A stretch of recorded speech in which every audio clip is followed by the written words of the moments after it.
দর্শক এই মুহূর্তে আমরা যেতে চাই ঢাকা রিপোর্টার্স ইউনিটিতে, সেখানে প্রধান উপদেষ্টার প্রেস সচিব কথা বলছেন, আমরা সরাসরি যুক্ত হচ্ছি। করার মতো তো সে বেতন পায় না, তো সে তো চুরিবিদ্যায় সে এতদিন ধরে সে এইটাই করে এসছে। তো সেই জায়গার থেকে আমরা আসলে সরতে চাই। আমরা চাই বাংলাদেশে খুব ভালো জার্নালিজম হোক, freedom of speech, freedom of প্রেসের একদম পুরো পৃথিবীতে যেটা,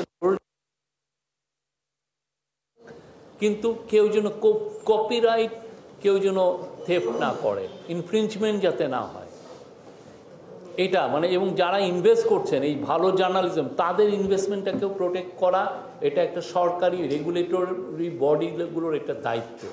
সেটাও আমরা দেখতে চাই। এটা আমরা একদিনে পারবো না, বাট অনেক দিন লাগবে।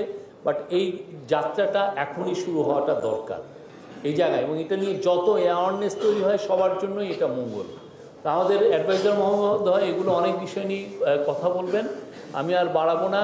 আমি রিপোর্টার্স ইউনিটি বাংলাদেশের জার্নালিজমে খুবই ইম্পর্টেন্ট একটা প্রতিষ্ঠান, আমি এটার মেম্বার এবং আমি খুব প্রাউড একজন মেম্বার।